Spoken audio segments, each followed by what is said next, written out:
Hoje o tema, como eu mencionei inicialmente, é onde começa a caridade. E é um assunto que tem muito a ver com a máxima que nós ouvimos muito na doutrina espírita, que é: fora da caridade não há salvação. Então tudo tem a ver com, muitas das coisas da nossa vida tem a ver com caridade.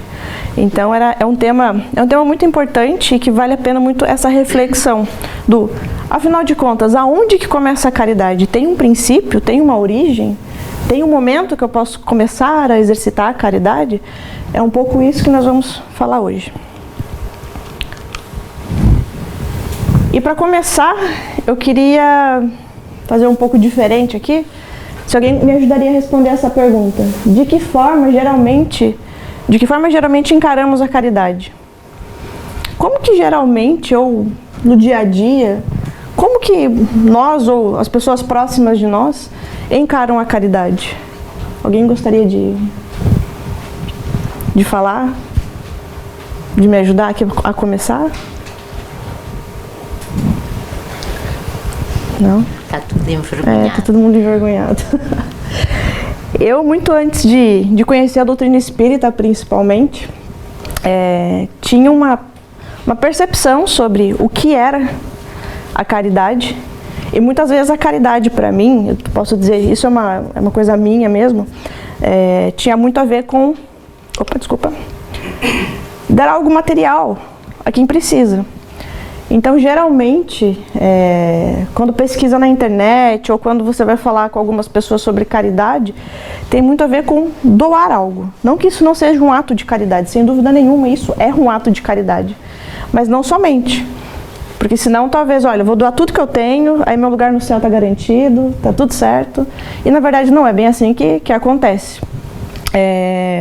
Mas, antigamente, eu tinha um pouco essa percepção do doar materialmente, ajudar, a caridade sendo exclusivamente esse ato, né? Inclusive, pesquisando na internet, geralmente é associado a isso, realmente a doação, exclusivamente, né? E nós sabemos, pela doutrina espírita, que isso vai muito mais além, a caridade vai muito mais além do que o doar materialmente. Isso realmente é um ato de caridade, é um ato de amor, porém tem várias outras coisas que nós podemos associar. Todas as vezes que eu estudo sobre caridade, eu aprendo uma coisa nova. Então, realmente é uma coisa que é difícil entender na totalidade a caridade, na sua essência. E é por isso que eu queria trazer esse comparativo da minha forma, inclusive, de pensar antes de conhecer a doutrina e pós. Tá? E eu trouxe a palavra doar, por quê? A palavra doar significa entregar algo voluntariamente a outra pessoa sem esperar nada em troca. De novo, doar significa entregar algo voluntariamente a outra pessoa sem esperar algo em troca. Isso às vezes é um pouco difícil, né? Muitas vezes temos a ação de ajudar alguém. Ah, não, pera, então estou juntando pontos aqui com Deus, ou espero ajudar e depois de alguma forma ser retribuído. E na verdade a essência da palavra doar não é essa. A essência da palavra doar é fazer algo pelo próximo sem genuinamente não esperar algo em troca. É por isso que eu quis trazer a caridade somada a essa palavra. Então sabemos que caridade vai além. Caridade é sobre doar paciência, doar gratidão, doar amor, carinho, abraço, respeito, benevolência, paz, tempo, compreensão, doar. A caridade, ela tem muito a ver com isso, do ato de doar. E essa lista, ela pode ser infinita. Realmente ela pode ser infinita. Mas tem muito a ver com isso de eu dar algo sem esperar algo em troca. É muito importante vocês guardarem essa mensagem do início para os próximos assuntos que nós vamos abordando, que é esse ato de doar.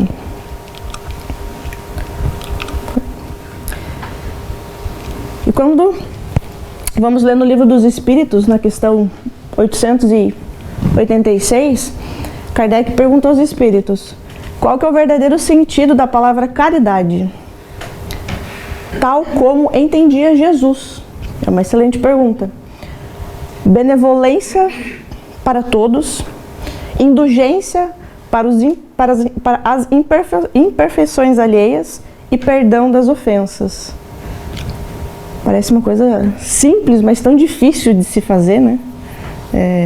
Benevolência para com todos. Geralmente temos essa benevolência com quem nós temos mais simpatia, né? Mais fácil. Às vezes com algumas pessoas é mais difícil ter benevolência. Ou indulgência para as imperfeições alheias. Perdão. Perdão não é para o próximo, perdão é para nós próprios, muitas vezes. É um sentimento. Então, é uma resposta extremamente simples, porém extremamente difícil, muitas vezes, de no dia a dia nós aplicarmos ela.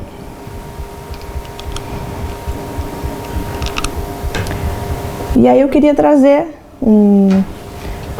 uma frase que eu achei extremamente interessante, que eu ouvi eu vi em algum lugar, que eu já não me recordo aonde, mas isso gravou muito na minha cabeça, que é: transforme o mundo, mas comece pelo lugar onde você está, onde estás, né? Então, muitas vezes nós temos essa perspectiva de que para mudarmos o mundo precisamos fazer algo grandioso, que esteja nos holofotes, que seja uma coisa muito grandiosa. Mas na verdade, na real de tudo, é que nós podemos começar com o lugar onde nós estamos hoje, estamos agora, com as pessoas com quem nós convivemos, no ambiente que nós estamos. Então podemos começar, é uma forma. Se eu faço um pouquinho isso, todo mundo que está aqui faz um pouquinho disso, isso vai se espalhando, é uma forma de realmente transformarmos o mundo em uma perspectiva melhor, trazendo a caridade, trazendo bons sentimentos, trazendo uma boa energia. Então, mas não preciso ter um impacto em milhares de trilhares de pessoas. Não. É aqui, agora, com os nossos amigos, com os nossos familiares, com as pessoas que são próximas, é que nós podemos começar essa transformação. E aí, como que essa frase ela ressoa em ti? Como que essa frase ressoa? Como que nós hoje estamos sendo agentes de uma mudança, de uma melhoria, de impactar melhor a vida das pessoas ou a nossa própria, né? Damos aquilo que temos. Então, o que nós estamos oferecendo para o próximo? Então, como que isso ressoa no dia a dia? Para uma reflexão interna de cada um. O que nós estamos fazendo no dia a dia para realmente auxiliar nessa transformação que todo mundo deseja. Todo mundo quer um mundo melhor. Todo mundo quer mais amor, mais paz, mais uma série de coisas. Mas o que nós estamos fazendo como indivíduos? Cada um de nós que estamos aqui hoje temos, com as condições que nós temos, com as limitações que nós temos, possibilidade de fazer alguma coisa para melhorar. Todos nós. Ah, mas eu tô doente. Ah, mas eu tenho dificuldades na minha família. Ah, mas eu financeiramente tenho problemas. Tudo bem. Todos nós temos condições de alguma forma melhorar o lugar onde nós estamos. Mas afinal de contas, que é o tema da palestra, né? Falamos um pouquinho sobre caridade numa perspectiva mais geral, né? Sobre transformação, sobre como que pensávamos sobre caridade, como passamos a pensar hoje em dia, sobre o ato de doar, mas afinal de contas, aonde é que começa a caridade? Quando que eu começo a praticar? Qual que é a minha primeira oportunidade de praticar a caridade? A família é a nossa primeira oportunidade de viver em sociedade e praticar a caridade. E uma observação: o nosso núcleo familiar não é obra do acaso. Simplesmente não é. Ou seja, a resposta para a pergunta de aonde começa a caridade é efetivamente dentro do nosso núcleo familiar, dentro da nossa casa. Marido, esposa, filhos, com pais, enfim. Nesse núcleo familiar é a nossa primeira experiência de exercer a caridade. E é por isso que logo embaixo eu já coloquei essa observação: o nosso núcleo familiar não é obra do acaso, né? Porque muitos podem pensar assim: afinal de contas, eu devo estar a ser punido por algo que eu fiz em vidas passadas, porque o meu relacionamento familiar é uma coisa de outro mundo. É impossível exercer caridade com um familiar meu. Ou, sem dúvidas, o meu relacionamento com os meus familiares é uma prova, uma expiação. Não, impossível. Aquele meu filho, meu Deus, impossível, ele não faz nada que eu quero, nada funciona para ele. Tô infeliz. Ah, mas o meu marido, a minha esposa, não me ouve, não dá certo, relacionamentos difíceis, né? Então, geralmente, nós temos esse pensamento de que tudo é uma punição ou é algo que nós viemos para uma prova, uma coisa, uma dívida do nosso passado. Geralmente, nós temos muito essa perspectiva negativa da coisa, né? Pensamos assim, tendemos a pensar que todas as nossas dificuldades podem estar ligadas a vidas passadas ou até mesmo a coisas que nós fizemos nessa vida. Por que é tão difícil meu relacionamento com meu pai? Por que é tão difícil meu relacionamento com a minha mãe? Por que é tão difícil conversar com a minha esposa? Ela não me entende, ela não me compreende. Eu prefiro sair daqui e ir para qualquer outro lugar do que ficar perto. Por que isso acontece? Muitas vezes nós temos a tendência a achar que ou pode ser alguma prova, alguma expiação, a partir do momento que nós temos o conhecimento sobre a doutrina, sabemos que temos vidas sucessivas e que tem dívidas do passado que nós, muito provavelmente, vamos ter que corrigi-las nessa vida. Sabemos disso, mas geralmente colocamos a culpa tudo no quê? Exatamente nisso. Então temos uma perspectiva sempre negativa da coisa, né? Que tudo é uma punição, ou tudo vai ser uma prova. Opa. Porém, eu gostaria que vocês parassem para pensar um segundo, mas e se víssemos a situação de uma forma mais positiva?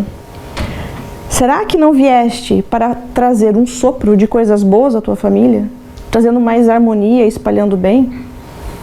Porque muitas vezes, quem sabe cada um de nós que estamos aqui hoje, possamos ser esses agentes de mudança, essas pessoas que vêm mudar a energia da nossa casa, que realmente vêm trazer ali novas perspectivas, um novo relacionamento, que vêm trazer caridade para dentro de casa. Ah, mas eu tô cansada de falar com o meu marido sobre eu não gosto que ele faça isso, e ele vai lá e faz 35 anos que eu tô falando que eu não gosto disso, ele vai lá e faz a mesma coisa. Tudo bem, mas como que nós estamos agindo? Estamos agindo com amor, com caridade? Estamos doando isso? Ou estamos esperando algo em troca? É sempre sobre o que nós temos dentro de nós e oferecemos para fora. Como isso vai reverberar no mundo, ou como isso vai reverberar dentro da nossa família, nós efetivamente não temos esse controle. Não sabemos como as nossas palavras vão impactar os nossos familiares, ou como as nossas palavras vão melhorar ou não o dia a dia de cada um que está do nosso lado. Precisamos ter essa consciência, precisamos ter essa noção. Então, por que não, em vez de olhar, tudo é uma prova, tudo é uma dificuldade, por que não olhamos nessa ótica de, por que não eu posso ser a pessoa que vai levar essa paz, essa harmonia, essa tentativa de conexão mais genuína com a minha família, né? Então, podemos. Será que queremos? Às vezes é um pouco cansativo. Às vezes pode ser que, não, eu tô há 35 anos falando, já não muda mais, já desisti. Deixa lá num canto, eu fico aqui no meu canto, não quero mais saber. Será que isso é bom? Como que nós estamos lidando com essa situação? Então é importante, talvez possamos ser esse agente de mudança, de transformação, sem esperar nada em troca. Porque estamos doando, trazendo essa caridade para dentro da nossa casa. E isso está totalmente conectado. Acho que vocês já devem ouvir muito falar sobre reforma íntima. Falamos muito sobre isso e realmente é uma coisa que precisamos parar para refletir também. Reforma íntima é cuidar daquilo que somos. E isso passa 100% pela caridade. Caridade como uma filosofia de transformação moral. Como que eu vou ter uma reforma íntima sobre a forma com que eu reajo com o meu familiar, como eu trato a minha esposa, como eu trato meu marido, como eu trato meu filho? Como que eu vou ter essa reforma íntima se em um momento, se eu não levo isso para dentro da minha casa? Se eu não levo isso para dentro da minha família? Ou se levo e não dá certo, continue levando. Quem somos nós para desistir? O importante é o que sai da gente. Como isso vai reverberar? Não sabemos. Mas isso tem a ver com essa reforma íntima, essa transformação, dia após dia, de pensarmos em como que eu posso ser um pouquinho melhor dentro da minha casa. Dentro da minha casa, principalmente. É onde nós dormimos, comemos, passamos, estamos com os nossos olhos fechados, estamos vulneráveis ali, né? Como que eu posso fazer essa reforma íntima também junto com os meus? Ou até mesmo, mas eu queria muito, tem um exemplo que me veio à cabeça aqui, queria muito que o meu marido, minha esposa, meu filho fosse até o centro espírita. Faça um evangelho no lar em casa, nem que seja sozinho, num cantinho ali. Pode ser que depois teu filho, teu marido, tua esposa chegue ali espreitar. E afinal de contas, o que é isso? O que é fazer um evangelho no lar? O que é falar sobre o evangelho? Pode ser que sejam ali pequenas atitudes que você próprio vai fazendo essa reforma íntima dentro de si, essa melhoria, esse aperfeiçoamento. E aos pouquinhos vai melhorando a energia da sua casa e também vai trazendo essa curiosidade, né? Vai trazendo essa sintonia para dentro da tua casa. A caridade começa em casa, pois é aí que as provas da verdadeira convivência se tornam mais necessárias. É nesse momento que as provas, é nesse momento que nós temos a grande oportunidade de exercer a caridade. Porque todo mundo garantidamente tem desafios dentro de casa. Não, é tudo perfeito, não. Amanda, você não sabe o que você está falando. É impossível conviver com meu marido, é impossível conviver com a minha esposa, é impossível conversar com meu filho. Você não sabe do que você está falando. Todo mundo garantidamente aqui tem alguém na família ou já passou por essa situação de ter esses conflitos. Quando eu falo família, eu estou falando realmente do núcleo familiar.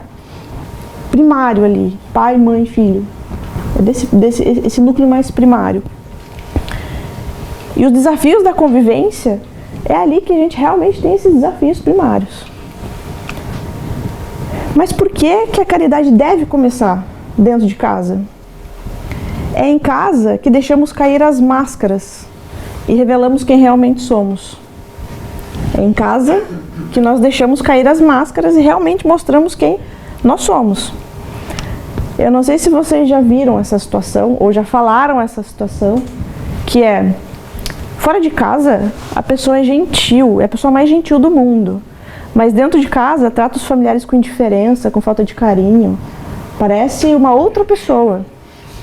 Eu praticamente, acho que eu já ouvi, dentro da minha família eu já vi isso, fora da minha família eu já vi isso. É uma frase que eu já ouvi em vários contextos.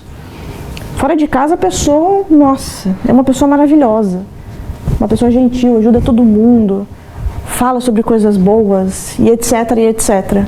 Mas entra para dentro de casa, pronto. O mar negro. Uma energia negativa, grosseria, falta de comunicação, é uma coisa mais densa. Por que será que isso acontece? Porque é dentro de casa que as nossas máscaras caem, é quando nós estamos vulneráveis, é quando nós definitivamente somos nós mesmos. E é muito mais fácil ser bonzinho com quem é de fora, porque você não conhece as fragilidades da pessoa, a sombra e a luz, todos nós somos compostos por sombra e luz. Então dentro de casa, muitas vezes a gente deixa a sombra, que é aquela parte mais difícil nossa de lidar, para dentro de casa. Não para o nosso amigo, para o nosso vizinho, para o nosso trabalho. Para essas pessoas a gente está sempre o quê? Sorrindo, feliz, às vezes ajudando, fazendo tudo e mais um pouco. E a gente deixa a parte pior para dentro de casa. Já está ali mesmo, a pessoa não vai embora, vai ficar ali. Eu posso tratá-la ou tratá-lo como eu quiser, como eu bem entender, porque afinal de contas, né? Eu não quero me esforçar para trazer mais amor, mais cumplicidade, mais uma série de características mais positivas e mais felizes para dentro da minha casa. Então esse cenário de fora de casa dentes e sorrisos e fora de casa assim e dentro de casa essa energia, isso não pode acontecer. Isso não condiz. Não condiz. E eu queria trazer um exemplo do filme e do livro, né? Nosso Lar, de Francisco Cândido Xavier, que é um exemplo que tem um pouco a ver com isso. Esqueci o nome dele agora. Esqueci o nome dele agora. Mas André Luiz. Não, esse aqui é o... Esqueci o nome dele, gente, vocês me desculpem. Mas esse é um dos personagens do filme. Esqueci totalmente agora. E ele, no plano encarnatório, ele e mais outras 2 pessoas no plano encarnatório vão encarnar porque eles têm uma missão na Terra. E no momento ali do plano encarnatório, qual que vai ser essa missão, o que nós vamos fazer na Terra, e etc e tal, ele falou Isidoro. O Isidoro falou assim: se alguma coisa der errado na nossa missão, eu prefiro desencarnar. Se eu falhar, eu não quero que fique, né, piorando a situação. Eu simplesmente quero que corte o mal pela raiz. Quero desencarnar, quero ir embora. Se eu falhar na minha missão, é isso que eu quero fazer, é isso que eu espero que aconteça. E ele teve esse plano encarnatório dele aprovado, vamos assim dizer. E aí tem uma cena no próprio filme, que eu trouxe a imagem aqui, onde uma das missões dele era criar uma casa espírita na cidade onde ele morava, e ele fazia muita ajuda beneficente, né? Uma frequência, eles faziam comida para ajudar as pessoas mais necessitadas ali. Então vinham muitas pessoas ali comer. Sempre tinha muitas pessoas que passavam por ali para ter um prato de comida. Então ele organizou a casa espírita no local e fazia essa ação caridosa da alimentação. E aí, exatamente nessa imagem que ele está olhando para cá, assim, o filho dele está sentado na escada e o filho dele não quer ajudar. Aqui está a esposa dele, a filha mais velha e a filha mais nova. E aqui e seria a fila, né? Então ele chamou o filho: vem aqui ajudar. E o filho dele: não quero ajudar, não quero ajudar, não quero ajudar. E ele ficou, né, chateado com aquilo, obviamente. E continuou, todo mundo comeu. E depois à noite, quando eles foram jantar, foram se reunir à mesa, o filho dele foi o primeiro que foi até o prato até a panela ali, né, para tirar a comida. Era pouquinha comida que eles tinham na mesa. E o pai dele falou assim: não, você não vai comer. Você não vai comer porque quem não ajuda, quem não trabalha, não come. Então, se você não ajudou, você não vai comer. E ele: mas como assim? Eu tô com fome, pai, né? Tipo, você não vai me deixar comer? O pai dele falou assim: não, você não trabalhou, você não vai comer. E aí, obviamente, que a mãe e as irmãs ali ficaram assim, né, chateadas com aquela situação. E a própria esposa falou assim: você ajuda tantas pessoas a dar comida para elas tantos dias, e para o seu próprio filho você está punindo ele com deixar ele com fome. Talvez você não esteja sendo condizente com aquilo que você fala para fora, para tantas pessoas todos os dias. E ele realmente tinha essa postura com a família dele, essa postura mais rígida, essa postura mais punitiva. E no filme na história, ele desencarna nessa noite. Né? Nessa noite ele desencarna. E depois que ele desencarna, é que conta essa história de que ele começou a falhar. Ele estava conseguindo cumprir uma parte da missão dele, que era realmente a casa espírita e a ajuda para o próximo e aquilo e tudo mais. Só que dentro da casa dele ele falhou. Com o filho dele ele falhou, com os filhos dele ele estava falhando. Não só uma vez, mas muito provavelmente mais de uma vez.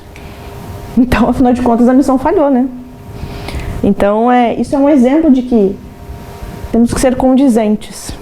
Aquilo que somos para fora, dentro de casa nós precisamos ser mais ainda. Mais ainda. A caridade não se resume ao que fazemos pelos outros, mas também a forma como tratamos aqueles que estão mais próximos de nós. Não é aquilo que fazemos somente para o próximo. Não é só aquilo que fazemos. Mas sim, aqueles que estão mais próximos de nós no dia a dia. Como é que nós estamos tratando essas pessoas? Como?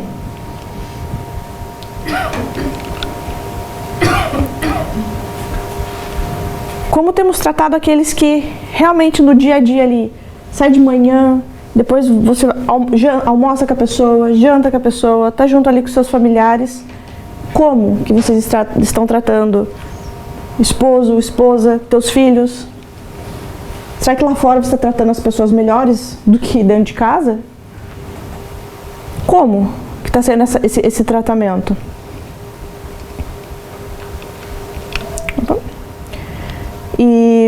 Mas tudo bem, Amanda. Entendi até aqui. Mas de que forma que eu posso praticar a caridade dentro da minha casa? E lembram daquela palavra doar que eu falei lá atrás? Doar, fazer algo sem esperar nada em troca. Isso é a forma mais genuína de fazer algo por alguém. E quando nós falamos de amor, eu acho a palavra amor difícil, muitas vezes, a interpretação dela. Porque amar não é você chegar pro teu filho, pro teu marido, pra tua esposa e falar, olha, eu te amo. Isso pode ser da boca para fora. Se não tiver sentimento e ação, é da boca para fora. Ah, mano, mas eu nem falo isso. Tem até um familiar que uma vez falou assim para mim, eu não preciso nem falar que eu amo. Porque já sabe. Já sabe porque você está agindo conforme, como se amasse a pessoa, ou será que é coisa da sua cabeça? Né? Então amar não é somente um sentimento, não é um sentimento, obviamente, mas é um sentimento sem ação. Não resulta em nada. Não é você chegar para o teu filho e falar, filho, eu te amo. Mas depois você está tratando ele de uma forma rude, ou você está tratando ele de uma forma difícil. A sua palavra, tem até uma frase que é, eu não consigo ouvir o que você fala porque eu estou vendo o que você faz. Você está falando que me ama, mas você não está demonstrando que me ama. Então amor para mim é uma palavra que ela é muito profunda e muitas vezes não pensamos nela como deveríamos, né? Eu gosto muito de pensar nessa palavra amor, porque é realmente um sentimento que nós conseguimos transformar numa ação. Se não, é uma coisa da boca para fora. E a gentileza? É muito mais fácil ser gentil com quem? Talvez com as pessoas de fora da nossa casa. Ser gentil com os de dentro de casa, às vezes é aquela rotina, né? Caiu na rotina. E aí gentileza é uma palavra que está lá guardada dentro de um guarda-roupa há muitos anos atrás e acabamos por não ser gentis. O quanto somos tolerantes. Praticamos a tolerância? Tem até um vídeo que é muito interessante, que é de uma criança de mais ou menos uns 2 anos, que ele está com um pote de água assim, a mãe está fazendo comida na cozinha, e a criança está com o pote de água assim, tentando colocar o pote de água em cima do balcão, assim, né? Com muita dificuldade, a criança com aquela coordenação motora ainda, um pouca coordenação motora, ele vai lá e vai tentar colocar e o pote de água cai na cabeça dele, faz uma bagunça no chão e tudo mais. E a mãe gentilmente fala, tá tudo bem errar, tá tudo bem, você tentou, pelo menos você tentou. E pega um pano, o pai chega, pega um outro pano, eles limpam, a criança fica nervosa. Mas a mãe foi tolerante, deu espaço para aquela criança, por momento que ela está, com o nível cognitivo que ela tem de interpretação das coisas, eles foram tolerantes. Deram espaço para a criança poder fazer uma tentativa e não puni-la por isso, simplesmente por ter derrubado um pote de água nela e no chão e etc e tal. Então, o quanto nós estamos sendo tolerantes com os nossos filhos, com os nossos companheiros e companheiras, o quanto nós estamos praticando a tolerância. O perdão. O perdão. Quantos de nós, muitas vezes dentro da nossa casa, aconteceu uma coisa há 30 anos atrás e ainda hoje fica aquela coisa aqui, parece aquela carne muito dura que você não consegue engolir e você lembra, e às vezes aquela roupa suja que você não lavou, eu falo muito esse termo, que aconteceu uma coisa há 30 anos atrás que nunca mais foi falado, nunca mais foi resolvida. E aí um dia tem uma discussão, depois de 30 anos, volta a falar. Lembra 30 anos atrás? Eu estava lavando a sua roupa e você estava brigando comigo? Meu Deus, há 30 anos atrás. Estou dando um exemplo simples, né? Mas muitas vezes as coisas são mais complexas que isso, obviamente. Então, peraí. Então, como que nós estamos praticando o perdão dentro da nossa casa? Estamos resolvendo os nossos conflitos? Tentando, pelo menos, porque às vezes pode ser que a gente não consiga, obviamente. Mas estamos perdoando quem está dentro da nossa casa? É como nós nos sentimos. Lembra que o perdão é uma coisa nossa. Não é uma coisa para o outro. Eu perdoo, eu me sinto liberto dessa carga, dessa energia. Eu me liberto desse sentimento de tristeza ou de rancor, ou seja lá o que for. É uma libertação própria. Empatia. Temos empatia? Se o nosso filho, ou nossa esposa, ou nosso marido tem ali um comportamento mais difícil, teve um dia mais difícil. Se o teu filho chega da escola falando, nervoso, eu tô bravo, eu tô chateado, porque um amigo eu queria um carrinho, meu amigo não me deu o carrinho, tô muito triste, chega chorando. Eu digo isso porque às vezes acontece com meu filho. Como que agir sem empatia? Ah, para, isso não foi nada, deixa passar, sabe, ignora, isso é bobo, é um sentimento bobo, não precisa ficar chateado por causa disso. Isso é um sentimento sem empatia. Um sentimento com empatia é: meu filho, eu entendo o que você está passando. Eu imagino que você deve estar chateado com isso. Realmente deve ser chato. Você queria o carrinho e você não conseguiu o carrinho com seu amigo. Mas vamos fazer o seguinte: amanhã leva um outro carrinho e tenta negociar com ele para vocês trocarem o brinquedo. Pode ser que ele te empreste. Pode ser que ele aceite compartilhar o carrinho com você. Mas está tudo bem. Isso é empatia. Empatia não é um sentimento, também é uma ação. Não adianta você entender o que o outro está sentindo, mas não agir em relação àquilo. Ai, meu filho, eu te entendo. Agora vai brincar. Você não está agindo, você não está conduzindo a criança, nesse caso, a lidar com aquela frustração dela. Ela tem 2, 3, 4, 5, 10, 15 anos, muitas vezes, ela ainda está num processo de maturidade. O cérebro humano só vai ficar maduro o suficiente com 28 anos. 28 anos. Imagina uma criança de 9, 10, 12 anos. É muito difícil lidar com as coisas, né? Então, ou com a esposa, com o esposo, como que nós praticamos essa empatia? E paciência. Paciência, eu adoro falar sobre paciência, porque eu sempre falo da paciência como a mágica, né? Meu Deus, me dê paciência. Vira e mexe, nós falamos essa frase, né? Então, nós esperamos a mágica divina. Paciência, tá? Paciência para você, para você, para você, para você. Todo mundo com paciência. Mas não é o que Deus vai fazer. Quando nós pedimos paciência, o que na verdade acontece? Vou te dar desafios no dia a dia para que você aprenda a lidar com a paciência. Não existe mágica. Não existe... Pronto, agora o meu marido é muito difícil de lidar. Toma, agora ele vai ser a pessoa mais doce da face da terra. Não, ele vai ficar talvez um pouco mais difícil para que você possa exercer paciência e realmente se tornar uma pessoa paciente. Eu, por exemplo, eu tenho um filho de 4 anos e eu não tinha muita paciência no começo. Para mim, o meu filho foi a principal pessoa que me ajudou a exercitar a paciência. Antigamente eu realmente não tinha muita paciência, mas com o meu filho realmente foi ali onde eu pude exercitar a paciência. Escuta ativa. Quantos de nós muitas vezes estamos dentro de casa com o nosso grupo familiar e não olhamos no olho um dos outros? Olha, tá tudo bem com você?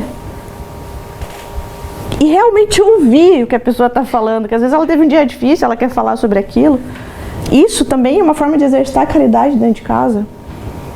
Ouvir genuinamente, uma escuta ativa, estou ouvindo o que você está dizendo. E às vezes no final do dia a gente está cansado, não precisa fazer isso todos os dias, obviamente, mas praticar de alguma forma. Isso é um ato de caridade também. Apoio. Olha, eu queria fazer tal coisa, eu tenho uma ideia de alguma coisa. Não, mas isso não apoia em nada, nenhuma iniciativa. Tudo é motivo para desmerecer o esforço do outro ou simplesmente desmotivar o outro por conta de qualquer iniciativa que tenha. Como nós estamos apoiando? Sem violência. E quando eu falo de violência, eu não estou falando só de violência física.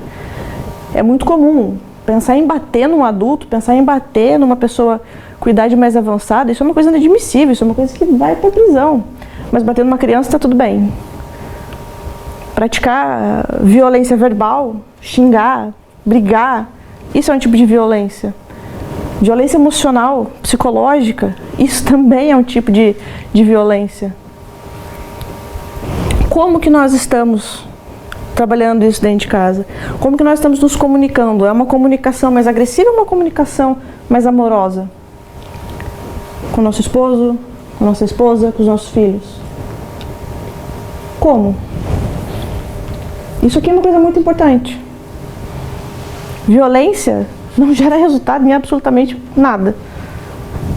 Batemos em crianças e esperamos que sejam adultos gentis, cautelosos, com paciência. Mas não, nós somos agressivos aqui. Violência não tem como... Amor com mais um pouquinho de amor gera mais amor. Excelente. Carinho com mais um pouquinho de carinho gera carinho. Violência com mais violência vai gerar o quê? Amor? Não. Né? Temos um pouco essa perspectiva de autoridade, de respeito, tem que ter medo de mim. Isso aqui não gera seres humanos melhores, bem pelo contrário, reprime eles. Tempo de qualidade. Como que está sendo o tempo em família? Aproveitamos esse tempo? Carinho, ato de carinho, uma comunicação mais positiva, tem tudo a ver com a comunicação não violenta, né? Tem como você conversar sobre assuntos difíceis de uma forma tranquila. Todos nós temos situações difíceis e assuntos difíceis para falar dentro de casa, mas a gente pode fazer isso numa perspectiva positiva, ter uma comunicação mais positiva da coisa. Mesmo sem gestos públicos, a caridade praticada em casa tem um grande valor aos olhos de Deus. Isso está no Evangelho, segundo o Espiritismo, no capítulo 15. Ou seja, a caridade feita dentro de casa onde ninguém está vendo. Seus amigos não estão vendo, outras pessoas não estão vendo, mas é essa caridade praticada dentro de casa tem um grande valor aos olhos de Deus. Porque, de novo, o nosso núcleo familiar não é obra do acaso. É uma oportunidade, seja na dificuldade ou seja em uma não dificuldade, mas é sempre uma grande oportunidade de aprimoramento. Aquele filho mais difícil, aquela mãe mais difícil, aquele pai mais difícil, aquele pai até que foi embora, não sei. Todo o nosso núcleo familiar é uma grande oportunidade para essa evolução. E praticar a caridade dentro da nossa casa realmente tem um grande valor aos olhos de Deus.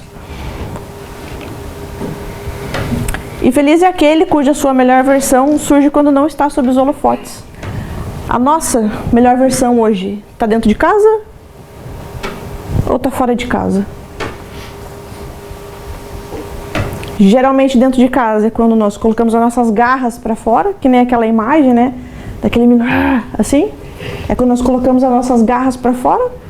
Ou é quando nós realmente demonstramos a nossa melhor versão?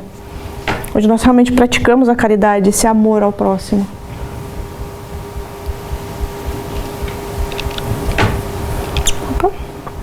A caridade dentro de casa tem um grande impacto na forma como nos relacionamos com o mundo exterior.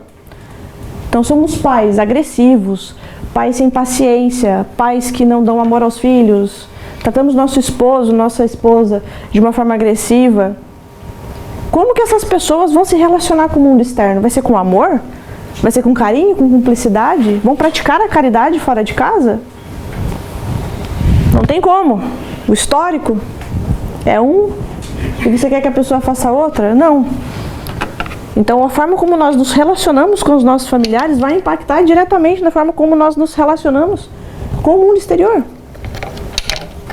Como nós praticamos a paciência,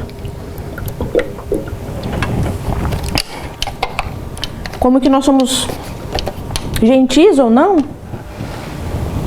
isso tem que bater. Muitas vezes criamos crianças ali sem esse carinho, sem esse afeto, e quando vira adulto esperamos que tenha essa postura, até com nós, com os pais. Não, meu filho agora cresceu, tá nem aí pra mim. Não me ama, não me respeita, não valoriza nada que eu fiz por ele. Mas e quando teu filho era criança, como que você tratou ele? Como? Lembra? Como que foi essa criação? Ela foi agressiva? Ou ela foi amorosa? Como? Lembrando que as pessoas dão somente aquilo que elas têm. Então, o que nós tínhamos? Agora pode ser que tenhamos coisas melhores. Espero muito bem que sim. Mas é natural que isso aconteça. Então, eu até falo pro meu marido, o filho que nós estamos criando hoje é o adolescente que nós vamos colher. Então, vamos ver aqui o que nós estamos fazendo, porque eu quero colher um adolescente, né? A gente sempre faz essa brincadeira, mas é verdade, né? O que nós plantamos hoje, nós colhemos. Isso serve para filhos, serve para esposa, para marido, enfim, para o ecossistema familiar.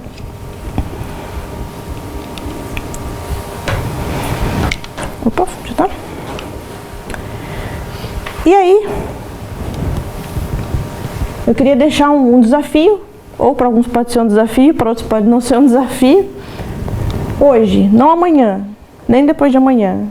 Hoje, depois que vocês saírem daqui, que nós saímos daqui, pratique um gesto de caridade com alguém da sua família. Pratique um gesto de caridade com alguém da sua família, seja quem for. Ah, Amanda, mas eu não tenho mais familiares. Pratique com alguém que seja mais familiar para você nesse momento. Mas simplesmente chegue para o teu esposo, para sua esposa, para o teu filho e tenha um ato de caridade, seja um perdão, seja um amor, seja um ato de paciência, seja qualquer gestão de afeto. E a partir de hoje, orai e vigiai. Vigiem esse comportamento. Para que dentro de casa nós possamos realmente levar a nossa melhor versão. Mas de uma forma consciente, de uma forma direcionada, de uma forma intencionada. Eu quero trazer a caridade para dentro da minha casa. Eu quero trazer a minha melhor versão para dentro de casa. Isso é uma forma de melhorar o lugar onde nós estamos. Fica impossível transformar o mundo se a gente tem dificuldade muitas vezes em chegar ali. Mãe, não precisa falar nada. Muitas vezes pode ser um gesto, um abraço. Pode ser o que for. Pratique. Aqui alguns exemplos, né, somente para dar um norte, mas pratique alguns desses gestos hoje com alguém da sua família, seja quem for. E é engraçado que muitas vezes, até posso dar o exemplo do meu pai, que ele sempre conta muito emocionado para muitas pessoas a primeira vez que ele falou eu te amo pro meu avô. Ele nunca tinha falado, meu avô sempre mais, um amor de pessoa, mas sempre mais rígido, assim, né, nessa questão de demonstrar sentimento. E meu pai, assim, lembra exatamente o que aconteceu, o dia, quase que a hora da primeira vez que ele falou eu te amo pro pai dele. E ele sempre conta essa história com os olhos emocionados, assim, porque realmente foi uma barreira que ele quebrou. Porque não foi só o ato de falar, mas ele realmente se entregou ali, entendeu? Naquele eu te amo pro pai dele, ele se entregou ali. E aquilo para ele foi um ato, um ato de amor, um ato de carinho muito grande. Pode ser que não seja falar eu te amo, pode ser que seja um apoio, pode ser que você tenha um pouco mais de paciência, seja lá o que for. O importante é começar. Eu vou tentar, mas hoje eu não consegui. Tenta mais um pouquinho, tenta mais um pouquinho. Tenta mais um pouquinho, uma hora você vai conseguir. Se não for nessa vida, vai ser na próxima, mas você vai garantidamente conseguir exercer caridade, exercer amor ao próximo, aos seus familiares, aos seus entes queridos. Lembrando que fora da caridade não há salvação. Não caridade só para o mundo externo, mas a caridade também com aqueles que estão dentro da nossa casa e que não são obra do acaso essa conexão que nós temos com eles, tá bem? E era esse desafio que eu queria vos deixar. Aqui, algumas referências que eu utilizei para fazer, para estudar sobre o material.